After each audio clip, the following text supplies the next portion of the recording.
നല്ലൊരു ടൊമാറ്റോ ചട്നിയാണ് ഇന്നത്തെ എൻ്റെ റെസിപ്പി. ഇത് ചപ്പാത്തിക്കും ദോശയ്ക്കും ഇഡ്ഡലിക്കും ചോറിനും വരെ നല്ലൊരു സൈഡ് ഡിഷാണ്. ഇത് നമ്മൾ വെള്ളം തൊടാതെയാണ് ഉണ്ടാക്കിയെടുക്കുന്നത്. അതുകൊണ്ടിത് എത്ര ദിവസം വേണമെങ്കിലും ഇരിക്കും. എല്ലാവരും ഇതൊന്ന് ട്രൈ ചെയ്ത് നോക്കണേ. ചാനലിലേക്ക് എല്ലാവർക്കും സ്വാഗതം. നമുക്കിതുണ്ടാക്കുന്ന ഒന്ന് വീഡിയോയിൽ കണ്ടു നോക്കാം. തക്കാളി ചട്നി ഉണ്ടാക്കുന്നതിന് ഞാൻ 1/2 കിലോ തക്കാളി എടുത്തിട്ടുണ്ട്. കഴുകി വെള്ളമെല്ലാം പോകാനായിട്ട് വെച്ചിരിക്കുകയായിരുന്നു. ഒട്ടും വെള്ളമേ ഇതിന് പാടില്ല.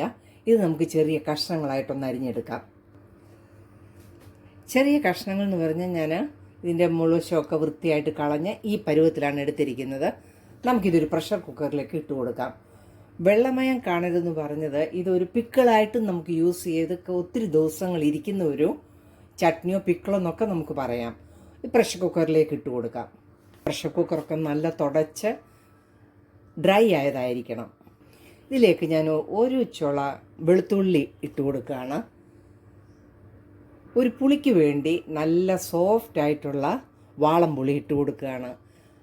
തക്കാളി നല്ല മധുരമുള്ളതാണ്. ഒരു പുളിയും കൂടെ ബാലൻസ് ചെയ്യാനാണ്. നമുക്കിത് അടച്ചു വെച്ച് ഒന്ന് പ്രഷർ കൊടുക്കാം. നന്നായിട്ടൊന്ന് വെന്തുടയുന്നിടം വരെ നമുക്ക് വിസിൽ കൊടുക്കാം. വെള്ളമൊന്നും ഒഴിച്ചിട്ടില്ല. ടൊമാറ്റോയും വെളുത്തുള്ളിയും പുളിയും കൂടി ഇട്ട് പ്രഷർ കൊടുക്കുന്നത്. ടൊമാറ്റോയുടെ ഫ്ലെയിം ഓഫ് ചെയ്ത് കൊടുക്കാം. തണുക്കാനായിട്ട് വെക്കാം. നമുക്കൊന്ന് തുറന്ന് നോക്കാം. നമ്മളൊട്ടും വെള്ളമൊന്നും ചേർത്തതല്ല. നല്ലതായിട്ടെല്ലാം കൂടി ഒന്ന് വെന്തിരിപ്പുണ്ട്. ഇത് നല്ലതുപോലെ ഒന്ന് തണുക്കാനായിട്ട് വെക്കാം. നല്ലതായിട്ട് തണുത്ത് വന്നിട്ടുണ്ട്. ഇത് നമുക്ക് മിക്സിയിലൊന്ന് അടിച്ചെടുക്കണം. മിക്സിയും നല്ല ഡ്രൈ ആയിരിക്കണം. ആ ടൊമാറ്റോ നമ്മൾ അടിച്ചെടുത്തിരിക്കുകയാണ്. നമുക്ക് ചട്നി ഉണ്ടാക്കിയെടുക്കാം. ഒരു പാൻ അടുപ്പത്ത് വെച്ചിട്ടുണ്ട്. നന്നായിട്ട് ചൂടായിട്ടുണ്ട്. നമുക്ക് ഈ ചട്നി ഉണ്ടാക്കുന്നതിന് നല്ലെണ്ണയാണ് ഞാൻ എടുത്തിരിക്കുന്നത്. ഒരു 2 ടേബിൾ സ്പൂൺ നല്ലെണ്ണ ഒഴിച്ചു കൊടുക്കാം. എണ്ണ ചൂടായിട്ടുണ്ട്. നമുക്കൊരു 1/2 ടീസ്പൂൺ കടുകിട്ട് കൊടുക്കാം.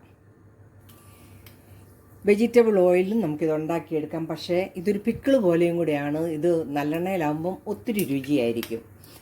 കടുക് പൊട്ടി വരുന്നുണ്ട്. നമുക്കൊരു 1/2 ടീസ്പൂൺ ഉലുവായും കൂടി ഇട്ട് കൊടുക്കാം. ഇതിലേക്ക് 1 ടേബിൾ സ്പൂൺ ഉഴുന്നുപരിപ്പ് ഇട്ട് കൊടുക്കാം.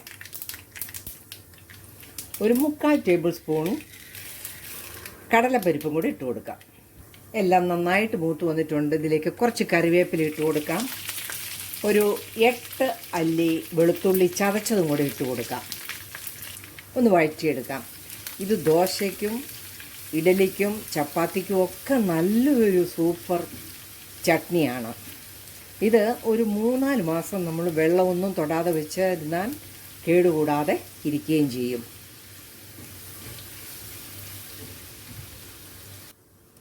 എല്ലാം നന്നായിട്ടൊന്ന് മൂത്ത് വന്നിട്ടുണ്ട്. കിരികിരാന്നുള്ള സൗണ്ട് കേട്ടല്ലോ. ഇനി നമുക്ക് ഫ്ലെയിം ഓഫ് ചെയ്തിട്ട് കൊടുത്ത് വേണം മുളക് പൊടി ഇട്ട് കൊടുക്കാൻ. അല്ലെങ്കിൽ എല്ലാം കൂടെ കരിഞ്ഞു പോകും. ഫ്ലെയിം ഓഫ് ചെയ്ത് കൊടുത്തിരിക്കുകയാണ്. ഇതിലേക്ക് ഞാനൊരു 2.5 table spoon Kashmiri chilli powder ഇട്ട് കൊടുത്തിരിക്കുകയാണ്. ഒരു 1/2 ടീസ്പൂൺ കായപ്പൊടിയും കൂടി ഇട്ട് കൊടുത്ത് നന്നായിട്ട് ഇളക്കി കൊടുക്കാം. ആ മുളക് പൊടിയുടെ പച്ചമണം മാറണം. കൂടാതെ അതിൻ്റെ നിറവും പോകാൻ പാടില്ല.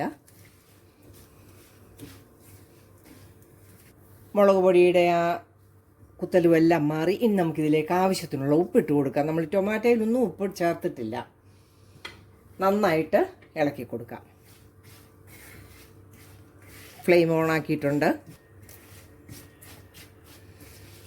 വെള്ളം ഒട്ടും നമ്മളിതിന് ഉപയോഗിക്കുന്നില്ല. അതുകൊണ്ടാണ് ഇത് നമുക്ക് കേടുകൂടാതെ ഇരിക്കുന്നത്. ഇതിലേക്ക് നമ്മൾ അടിച്ചു വെച്ചിരുന്ന ടൊമാറ്റോ ചേർത്ത് കൊടുക്കാം. പൊട്ടിത്തെറിച്ച് ദേഹത്ത് വീഴാതെ നോക്കണം. നന്നായിട്ടൊന്ന് ഇളക്കി കൊടുക്കാം. എല്ലാം കൂടെ നന്നായിട്ട് യോജിപ്പിച്ചിട്ടുണ്ട്. ഇനി നമുക്ക് ആ ചെറു തീയിൽ എണ്ണയൊന്ന് തെളിയുന്നിടം വരെ ഒന്ന് വഴറ്റി കൊടുക്കാം. ഉപ്പെല്ലാം ആവശ്യത്തിനുണ്ട്.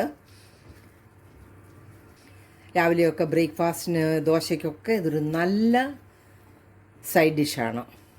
ചപ്പാത്തിക്ക് നല്ലതാണ്, ചോറിനും നല്ലതാണ്, ഇഡലി ദോശ ഇതിനെല്ലാം ഈ ചട്നി വളരെ നല്ലതാണ്. എണ്ണ തെളിയുന്നിടം വരെ നമുക്കിങ്ങനെ ഒന്ന് ഇളക്കി കൊടുക്കാം. എണ്ണ തെളിഞ്ഞ് വരുന്നുണ്ട്. നമുക്ക് ഫ്ലെയിം ഓഫ് ചെയ്ത് കൊടുക്കാം. എല്ലാവർക്കും ഈ റെസിപ്പി വളരെ ഇഷ്ടമാകുമെന്ന് ട്രൈ ചെയ്ത് നോക്കണം. റെസിപ്പി ഇഷ്ടമായാൽ ചാനൽ ലൈക്ക് ചെയ്ത് സപ്പോർട്ട് ചെയ്യാൻ മറക്കല്ലേ. നല്ല വീഡിയോയുമായിട്ട് വരുന്നത് വരെ ബൈ.